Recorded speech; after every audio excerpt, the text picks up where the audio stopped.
Κυρίες και κύριοι, καλησπέρα σας.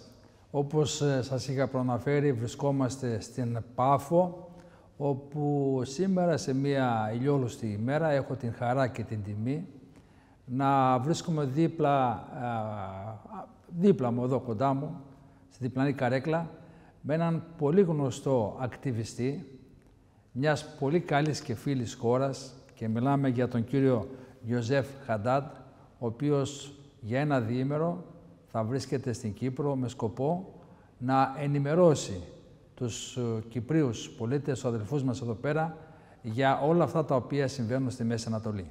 Κύριε Ιωσέφ Χαντάντ, καλώς ήρθατε. Thank you for having me. Δική μου η τιμή, και θα ήθελα, ξεκινώντας την σημερινή μας συνέντευξη, να πείτε στον κόσμο που μας ακούει στην Ελλάδα, την Κύπρο και στον ελληνισμό, ποιος είστε. Well, my name is Yusuf Haddad, as you've already mentioned. I'm an Arab Israeli Christian from Nazareth. Nazareth is one of the largest Arab cities in the land of Israel.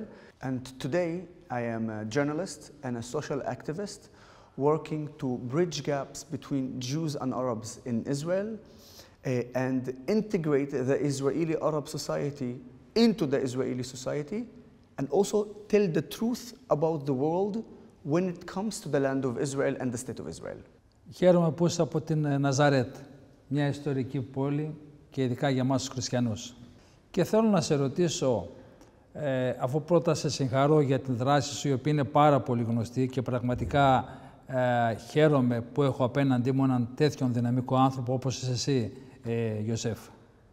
Και θέλω να σε ρωτήσω, πώς μπορεί να συνυπάρχουν ειρηνικά ή με δύο κράτη, όπως θέλουν οι Παλαιστίνοι, ένα κράτος, ένα κυρίαρχο κράτος, όπως είναι το κράτος το δικό σας, το Ισραήλ, με κάποιους ανθρώπους που δεν έχουμε κάτι με τους ανθρώπους, αλλά οι οποίοι δυστυχώς υποκινούνται από τρομοκράτες, όπως είναι η Χάμας και όπως ήταν και η Χεσμολάχ. You are absolutely right. Because we don't have a problem with the Palestinian that lives in Gaza or lives in Judea and Samaria. We have problems with the leaders, the terrorists who lead those people and educate them to terrorism. Now, the problem is the education.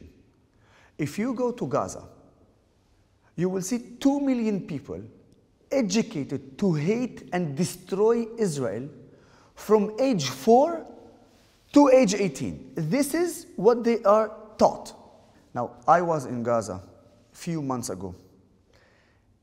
Every house I was in, they had a map of Israel, all of it from the river to the sea, as Palestine.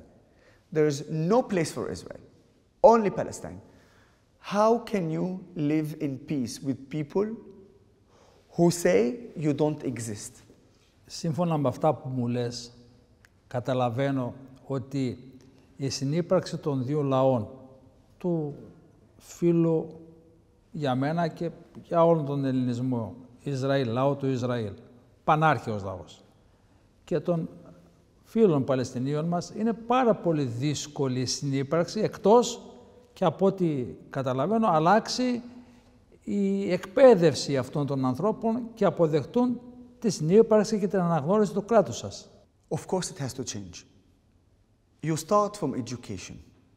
When a Palestinian kid in Gaza from age 4 is taught to hate Jews, to hate Israelis, is taught to kill Israelis, to destroy Israel, and then you arrive to the age of 6 and 7, and then you go to the Hamas terror camp as a kid. It's crazy. And then at the age of 18, you've already educated yourself to become a terrorist or a terror supporter. And the thing is that it's not the two sides. The Israeli people fought for peace. The Israeli people and even governments, they wanted peace. But it's time after time, the Palestinians rejected this. You know why? Because it's not about having a Palestinian state. It's about not having an Israeli state. One last thing. Jews and Arabs, they coexist. They live together in Israel. You have 2 million Arabs. I am one of them. 8 million Jews. My friends are Jews. My friends are Muslims. My friends are Christians. My friends are Druze. We live together. We coexist together. So it's happening. But because we don't want to destroy Israel, and we want to be part of Israel, the Palestinians, if they continue to want to destroy Israel, they're going to continue and suffer. Simple. Αγαπητέ Γιωσέφ, εσύ είσαι ένας χριστιανός Άραβο-Ισραηλινός πολίτης που αγαπάς την πατρίδα σου, το Ισραήλ. Είχες φίλους στην Παλαιστίνη πριν τον πόλεμο και τι σου λέγαν αυτοί και μετά την εισβολή, την απαράδεκτη με τον θάνατο 1.200 ανθρώπων μέσα στη χώρα σας, από τη Χαμάς, με τους βιασμούς, τους σκοτωμούς. Τι σου λέγαν αυτοί οι φίλοι σου αν είχες στην Παλαιστίνη μέσα? In Israel, the majority of Muslims condemn the 7th of October, blame Hamas, and some even fighting with the IDF in Gaza. It's very important to clear something. The Muslims in Israel are Arab Muslims Israeli, not Arab Muslim Palestinians. Okay? Okay. Arab Muslims Israeli, Arab Christian Israeli, and there are also Arab Druze from the Druze community, yes. Israeli. Totally different. 2 million Arab Israelis, and then you have 2 million Palestinians in Gaza, and about 3 million Palestinians in Judea and Samaria. They are not part of my community. In fact, the Arab Muslims and the Arab Christians and the Druze, with the Jews, we fight the terrorists from the Palestinian, whether it's the Judea and Samaria or in Gaza. And I want to give you 2 stories from the 7th of October about 2 heroes. The first one is Awad Darawshi. Awad Darawshi is an Arab Muslim paramedic. He was on the 7th of October in the Nova party. He, as a paramedic, he was saving Jewish Israeli life from Hamas shooting them. His friends told him, "You have to run. You have to run. Hamas is here." He said, "No, I have to stay and save life." Bravo. So, you have an Arab Muslim refused to leave to save the life of a Jewish Israeli. But you know what happened? Hamas killed him. They killed him because he tried to save life. The second story is about Yusuf al-Zayadni. Yusuf is an Arab Muslim from Rahat, a city in south of Israel. Yusuf was a driver, a taxi driver, and he was in the Nova festival. He refused to leave before he picked up over 30 Israelis while Hamas shooting at him. Yusuf al-Zayadni saved the life of over 30 Israelis while Hamas shooting at him. And when he was interviewed on Israeli channel, the journalist asked him, "Why you didn't run away when Hamas shoot you?" And his answer was, "I am an Israeli, and there were Israelis there. Why would I run away? I will save them." So you can see that the life of Arabs and Jews in Israel is partnership. And this is the truth that I'm here to tell everybody. Αγαπητέ Γιωσέφ Χάντατ, θέλω να πάμε στο σήμερα. 2 χρόνια μετά τον πόλεμο, με την βοήθεια του Πρόεδρου Τραμπ, επιτεύχθη μια ειρήνη. Τελικά είναι η ειρήνη, είναι αυτό που πιστεύω εγώ και πολλοί κόσμος, ότι είναι μια προσωρινή εκεχηρία, και φάνηκε αυτό εξάλλου από αυτά που κάνουν οι τρομοκράτες πάλι εναντίον του ADF. Well, it's not working. Hamas killed 2 Israeli soldiers yesterday. Hamas has been killing its own people since the ceasefire. And Hamas was supposed to bring all the hostages back. We still have 16, unfortunately, dead Israelis, bodies, but Hamas must bring our hostages back. So they are not holding their end in the deal. There is no deal. You cannot negotiate with terrorists. We need to understand that they are liars. They are terrorists. They will lie and will tell you ceasefire, but they will not accept and respect that.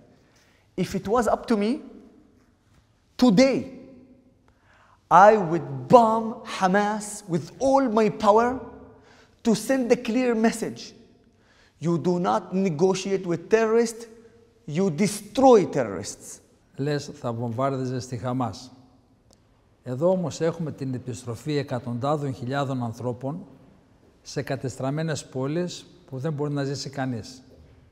Και μακάρι να διαψευστώ, και θέλω και τη γνώμη σου, πιστεύω ότι όλοι αυτοί οι άνθρωποι δυστυχώς, λόγω των τρομοκρατών, σύντομα θα αναγκαστούν να ξαναεγκαταλείψουν τη γη που μεγάλωσαν, γιατί απλά υπάρχουν τρομοκράτες που αυτή τη στιγμή, όπως και εσύ είπες νωρίτερα, έχουν εμφύλιο με άλλους Παλαιστινίους που προφανώς διαφωνούν από αυτά που κάνουν εκείνοι. This is a very important question. But why the Israelis are asked this question? Why we are not asking the Palestinians this question? So here's the thing. Every innocent life, kid, woman, elderly, if they are harmed in the war, I'm sad. But we are in a war that we didn't want, and we have to protect ourselves. The IDF, and I was a soldier in the IDF, I know the truth. I know. We do everything to not harm Palestinian civilians. We target terrorists. If the terrorists hide behind civilians, it is Hamas' responsibility. And this is a war, not a game. So if they don't want to get harmed, one, why Egypt is not opening their cross for them to go to safety and for us to fight Hamas? Why Hamas is continuing to use Palestinian civilians as human shield? Why? Because they don't care about the Palestinians. Hamas don't care about the Palestinians. Hamas don't care about the civilians. We care about the Palestinians more than Hamas care about the Palestinians. But this is war for our security, for our existence. So, yes, today if we bomb Hamas, unfortunately, civilians will get hurt. We don't want that. So, the solution is simple. Hamas out, no weapon, not even one single civilian will get hurt. Γιωζέφ, αγαπητέ φίλε, να έρθουμε στην πραγματικότητα. Τι λέει η πραγματικότητα? Ότι είναι πολύ δύσκολο να συνυπάρξουν οι δύο λαοί. Ο πρόεδρος Τραμπ, ο φίλος μας και δικός μου φίλος και δικός σου φίλος, λέει να γίνει η Γάζα του Τραμπ. Δηλαδή, αυτοί οι άνθρωποι να φύγουν, να πάνε στην Ιορδανία, όπως είχαν ξαναπάει και παλιά ένα μέρος, να πάνε στη Σομαλία, να πάνε οπουδήποτε, να ζήσουν ανθρώπινα, μέχρι να γίνουν οι συνθήκες.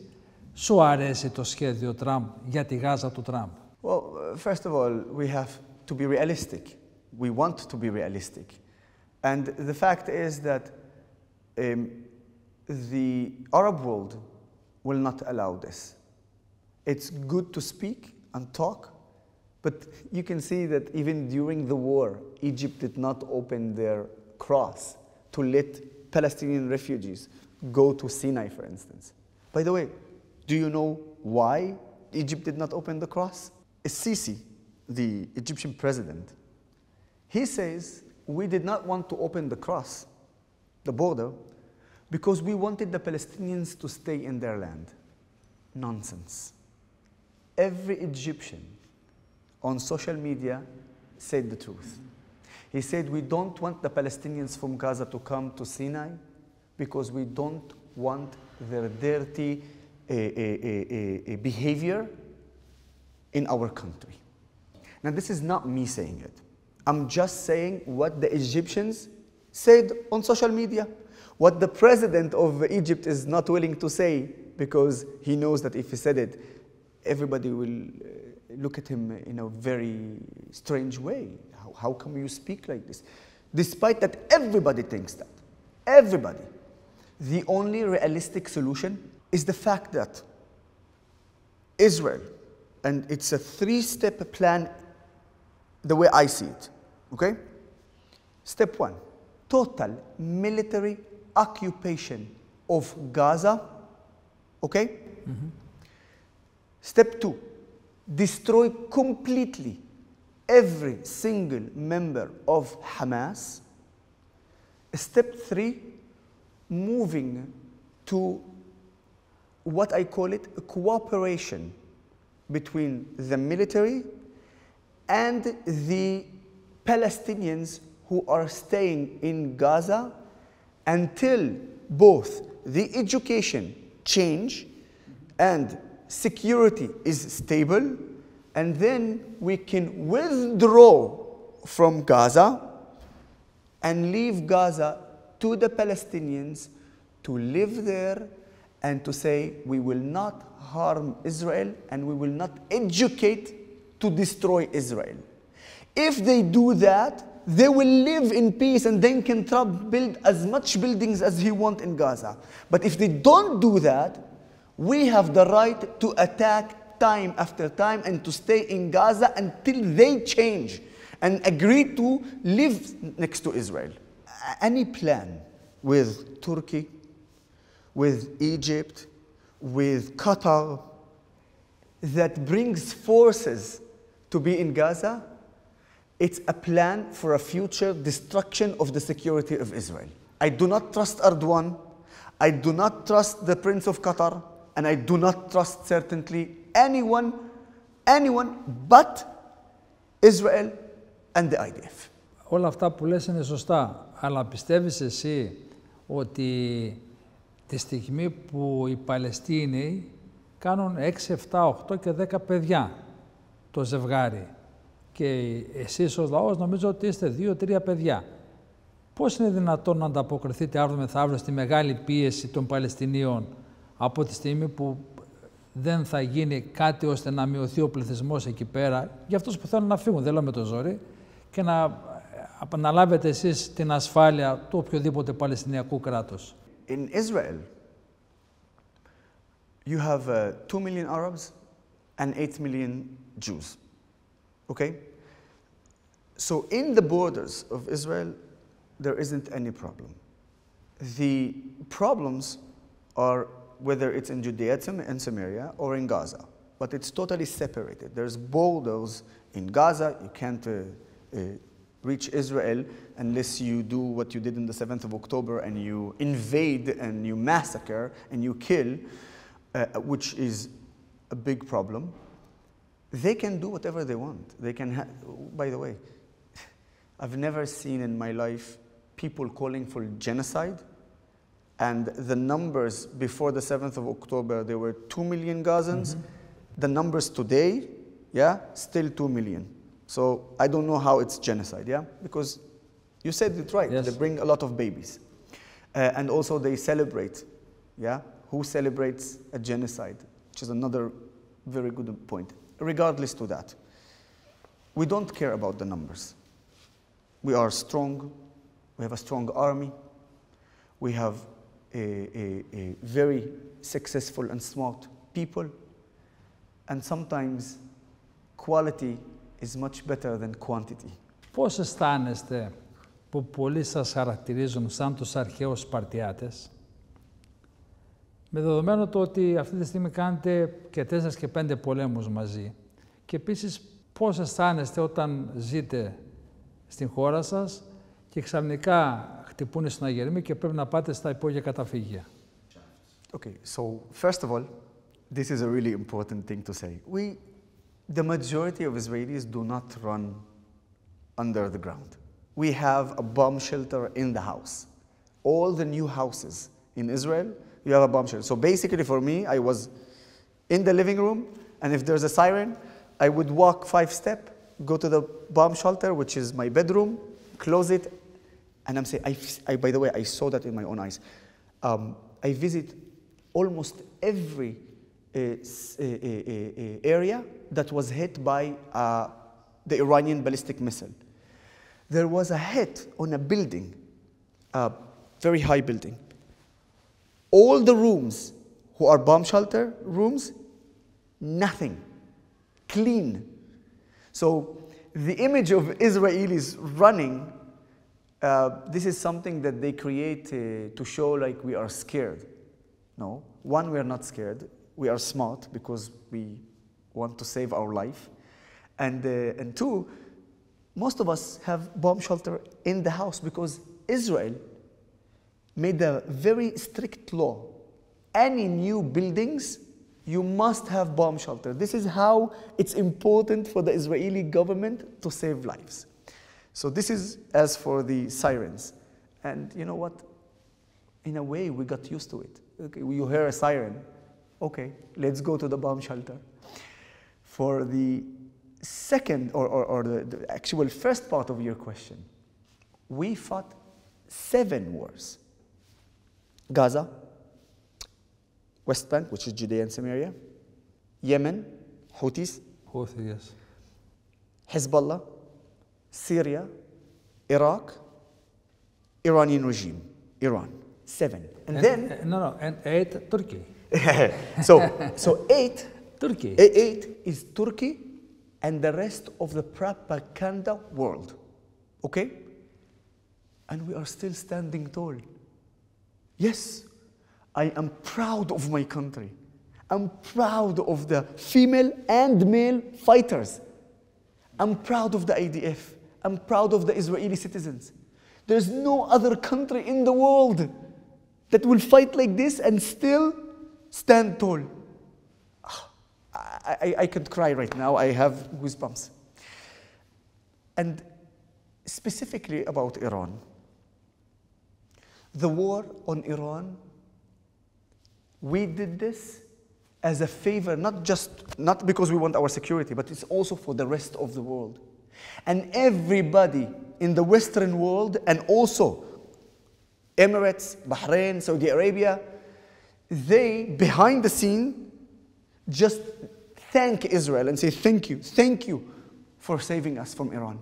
Σας αρέσει η ιδέα να τελειώσετε με αυτό το πρόβλημα, το μεγάλο πρόβλημα των Παλαιστινίων, και να προσαρτήσετε και τη Γάζα και όσοι μείνουν εκεί πέρα, να είναι το δεύτερο σχέδιο του Τραμπ?